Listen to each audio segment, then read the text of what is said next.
What up, y'all? Appreciate you showing up, hanging out, listening to my dumb ass. Like and subscribe. So, it seems that with all these moves that Microsoft is doing, 4D chess and all that, whether it's on the hardware side, software side, services side, they're making moves. Okay? They're not just following a script that worked last generation or whatever, looking at you, PlayStation. All these moves have caused PlayStation fans, fanboys, ponies, and donkey unicorns to blame Phil Spencer for PlayStation's situation. Blaming Phil Spencer for PlayStation putting games on Xbox. Phil Spencer, Phil Dominus Maximus Spencer, Aurelius Spencer, first of his name, last of his kind. Sorry if I got the Aurelius.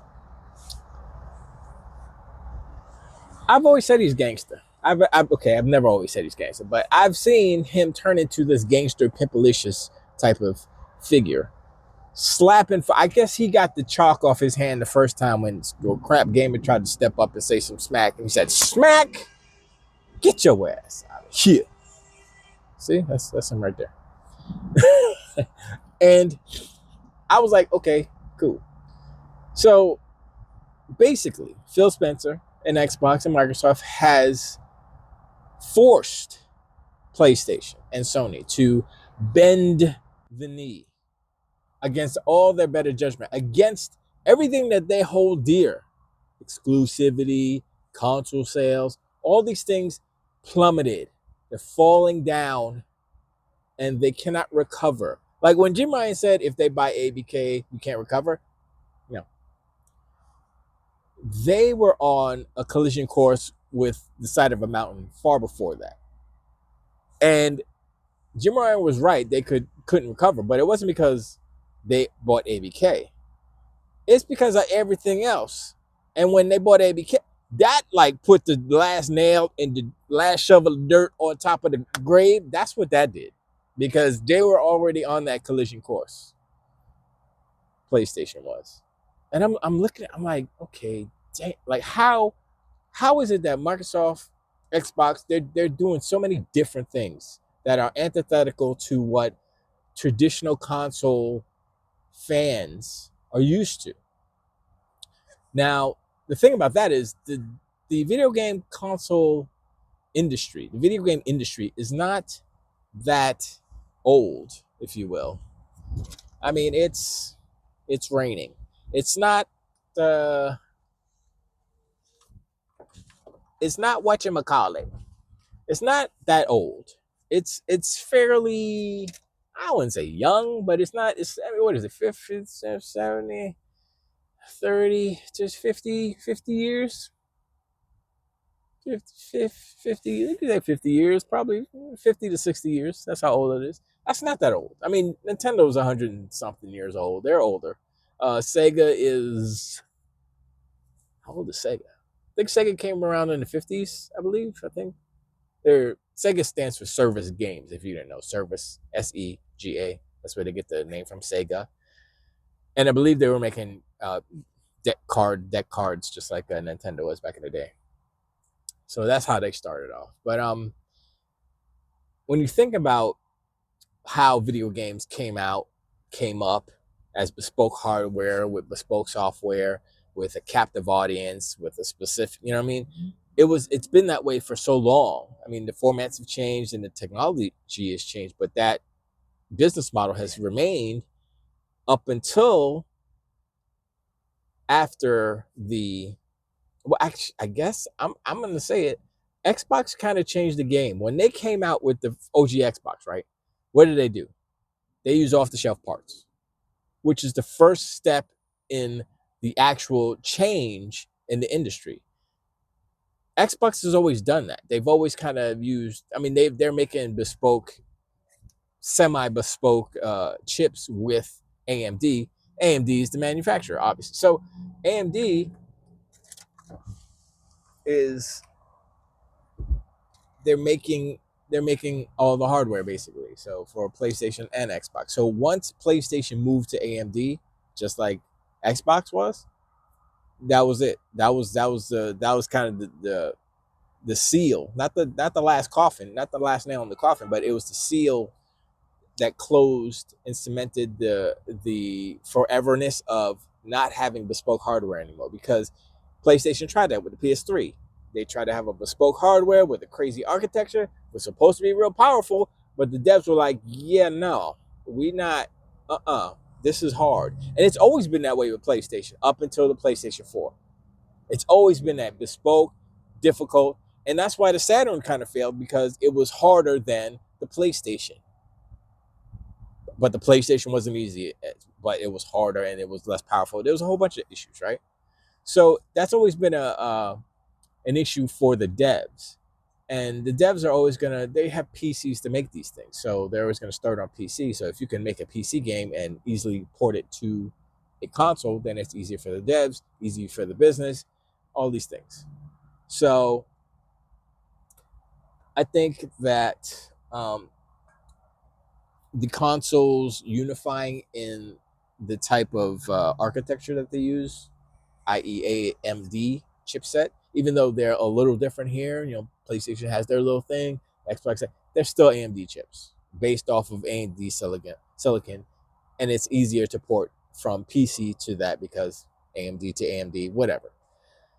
And so that was the change in the industry overall. And now we're not going to have like bespoke hardware ever again, because it's easier for devs to port to console. Now it's even easier to port from PC to Xbox because it's the same environment for the most part. It's Windows, and PlayStation is on. I don't know what they're on. I I I said Linux before, but I don't think it's Linux. I think it's something else. It may be based off of Linux, but also changed. I don't know. I don't know. Maybe it's a variant of like Ubuntu or something, which is Linux, I believe. I don't. Anyway, whatever. But those days are over, right? So now it's about the games and it's about the services. And PlayStation is finding out real quick and real hard, pause, that they need to do what Xbox is doing. They need to be a multi-platform company. They need to put their games everywhere so they can make as much money. Now they can possibly make a piece of hardware for the next gen that is alluring enough that people would buy. Some people will buy because it says PlayStation. But if Microsoft makes a compelling case, they make compelling hardware, and it's objectively better, speaking on just, well, if you want to say hardware and of course the services and such, then then that's going to be something. I mean, it really is about, I don't know if it's about messaging. I don't know if it's about messaging or it just needs to be about their ad campaigns and how they put this out there in front of people. And they have the money to do it. Well, of course they have the money to do it, but are they willing to maybe invest a little bit more to have commercials every week, different commercials, just keep it moving, keep it going, just hammer it into the public space. That way people know what an Xbox is. People know about Game Pass. Now there has been an uptick in Game Pass ads. I've seen them. I was like, oh, okay, it's Game Pass ad, Game Pass ad, Game Pass ad. And I've also seen some PlayStation ads about this NBA 2K or one of basketball games, I guess. I think it's the only basketball game. And I was like, okay. And I always fast forward, I skip it because I'm like, I don't care about basketball A. I don't care about PlayStation B. And how come they aren't advertising PS Plus? Because I look at the NBA game and I look at the Game Pass game. Now I know there's a captive audience on NBA basketball stuff, right? That's fine. And I guess they did that because this one knucklehead spent $32,000 on the game with the microtransactions and all that. I was like, yeah, you're the part of the problem. You're the reason why Sony is doing what they're doing, because you people like you spend $32,000 on one game. Ugh. But anyway, there's always gonna be people like that, so whatever. But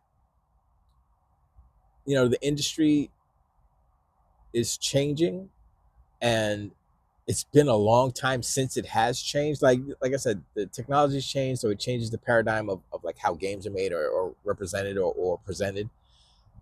But that's not what's happening now. What's happening now is the services and the hardware, and I guess the games themselves, the ecosystems are, well, I mean, Microsoft is taking more of an approach that Steam has. Steam is on every PC, can be on every PC for the most part, right? Steam is the greatest marketplace on PC. It's the number one. Then you can say GOG is probably number two. I mean, it depends on what you like. And number three would be Epic Games, or vice versa, whatever. If you just like games with no DRM, then GOG is your the number one. Blah blah blah. But PlayStation being closed up is not. It's not gonna work. I can tell you, it's not gonna work. I already look. I'm a console dude. I don't really play on PC that much, here and there. But no, that's not my main thing, right? So I'm like, oh, I could buy a console that I can access. I'm gonna buy it, and I'm just a regular console. And I've heard this anecdotally from other console owners who don't want to get into the PC gaming space. They're willing to buy this box that will give you access to the PC games without having to deal with the PC headaches. If you want to, call them that or refer to them as that. But you know, like Boom is the same way. He don't want to touch no PC, but he's like, I'm gonna buy one. I'm gonna buy the ROG Ally. I'm gonna buy that. And if, like I said in the last video, if that ROG Ally UI is any indication of what the regular console is gonna be like, I'm gonna get it. Let's go. Price is gonna suck, but that's what you save your money for. Save for the future, something. But yeah, no, I'm like, yo, this is, and Sony has they are showing no indication of changing. They are stuck. I mean, they said it in their little fireside chat thing. They're like, oh yes, we're still going to emphasize and focus on our uh, single player cinematic games. We're going to be mindful of what games you do, if and how. They say if and how we put them on, and blah blah blah. And look, if I said this before, if they do not do the same thing that Microsoft is doing as far as opening up their system, having all those other stores on there, or let me change, having the access to the other stores' libraries on there, they're done. That's not nobody. I mean, people will buy it for the exclusives, but everybody else is like, wait, I get the Xbox, PC, and PlayStation all in one box. Why would I buy just the PlayStation? Because you can't get the PC stuff. And it's on Microsoft to get that to the public, to get that through their heads, to like, yo, check it out, Game Pass, yo, check it out, the Xbox Magnus, you can play all the games ever created. What? Over 100 million thousand games? Really? Yes. I don't believe you. Show me. Beep boop boop. See, they're all the games. Wow, that's a lot of games. I know. I just told you it was a lot of games. How do I do this? Well, you can buy the box and then you sign up for Game Pass and you're good to go. Really? That's all I have to do? That's all you have to do. Okay. Deal. There's your commercial. That was a bad commercial. But I am excited about this. I don't even want to call it. It's not a hybrid console. It's a everything bagel console. It's a everything console. That's what it is. Now I'm picturing a console with like sesame seeds and poppy seeds sprinkled on it. Yeah. So yeah, it's everything. It's everything. It's an EC, everything console. That's what they should call it. The Xbox EC. I shouldn't work in marketing because that's a bad idea. Sometimes I have some good ideas though. I don't recall them because they're flighting, few and far between.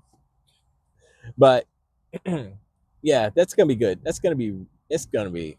I'm excited. I'm not usually excited about comp. I mean, I'm kind of excited about technology and such, but I'm also, the one thing I am kind of excited about is the the NPUs, the neural processing units, the brain, the AI chips. I'm interested because like what Jason Ronald said about it, neural rendering and all that stuff, and I'm like, cool. I mean, like I said, that's probably just a fancy way of saying AI upscaling, but that's fine. But I am interested in what they have to do, and hopefully it goes the way that I think it's gonna go, and that'd be dope. Um, but one thing I think that Xbox needs to be clear about is the Steam integration, the stores integration, that are I mean GOG and Epic Games and all that stuff. Now, if it's just the case where you have access to those libraries, you connect you connect the accounts, whatever, and you can see the games and play the games and stuff and such. I'm like, I mean, that's better than nothing, but that still has a barrier of entry for casuals who don't want to deal with PC. Because if you can't buy the games from Steam on on that new Xbox, there's gonna be a problem. That's gonna be a problem. If you could just access them, then that means the casual has to set up a laptop or something to buy games to play on Xbox. That's where I'm like, and I know Colin Murray say, well, it undermines the Xbox store if you have all these other stores. And I'm like, well, the way that you get around that is not have the stores, just have the access to the libraries. But at the same time, it hinders people from, increasing they have to go somewhere else to get the games in the first place. So I'm like, is there a way to have the store on there too? Because that way the PC dudes will still be on PC and they'll still buy their games on PC. So that's not what it is. It's about the casuals. So you know what? Maybe they're not really concerned about the casuals. Maybe they are. They just want those PC dudes to throw one of these Xboxes under their TV and be like, "Yo, it's a Steam machine too, son. Remember that? But this is better." I don't know. Maybe that'll work. Maybe I don't know. We'll see how that pans out. But that's my only thing. But yeah, I see where like Colin's point. I see that, but at the same time, it's a bigger picture. It's a longer game that they're playing. So that's the thing. And all these dinosaur influencers who are just like stuck in the old ways need to stop talking, because nobody's really listening to you. I mean, the people who are listening to you are your constituency, your dinosaur brethrens and sisterins. Yeah. So yeah, that's it's I am excited about the future, and like Gamescom is going on right now, and I'm like, there's a whole bunch of games, and that's like another benefit too. It's like, there's a bunch of cool games coming out. I'll play some of them. I'll play most of them. I'm not gonna play some of them. I'm still on Expedition 33. I'm still on Classic School Expedition 33. I'm still on Expedition 33, man. It's like, what's the last thing I did? Did I play it last night? I'm still trying to figure out the intricacies, trying to line up my Lumia, my skills and all that to have optimal. But right now, I went to like a lesser place. I was they didn't even get a chance to attack me. I was like, yo, your boy went first twice, boom boom, Monaco, and then Mayel went. She finished him off. Hey, I was like, the other girl don't even do nothing. Luna, she's not doing that. She's just chilling. She's like, can I fight? No, quiet. Sit down. Be quiet. So I'm good for now, but yeah, that game is really good. Sorry, I keep talking about it, but it's a really good game. Game of the year, better win. Anyway, I appreciate. Let me know in the comments below what you think about, the whole evolution of how the industry and the business models of the industry has changed and is changing, like right before our eyes, and how like the technology is getting better, and with this AI implementation, how will it affect gaming as far as production, as far as just the experience of playing. I think it'll be a benefit, but it's just a matter of the devs figuring out how to utilize it properly and most efficiently. And yeah, let me know like what you think about Gamescom is popping off, like I said. What's your favorite game that you've seen there so far? Pop it in the comments. I like the way He-Man looked, but I think Black, I know it's a whatever. It's controversial. No, it's not. Black Ops 7, because it's because of the 4-player. Kind of got. So, I like the future. Okay, we'll see. But there's a lot of like little, smaller games, indie games that I'm like, okay, yep. So, but yeah, I appreciate y'all. And I'll talk to y'all on the next one too.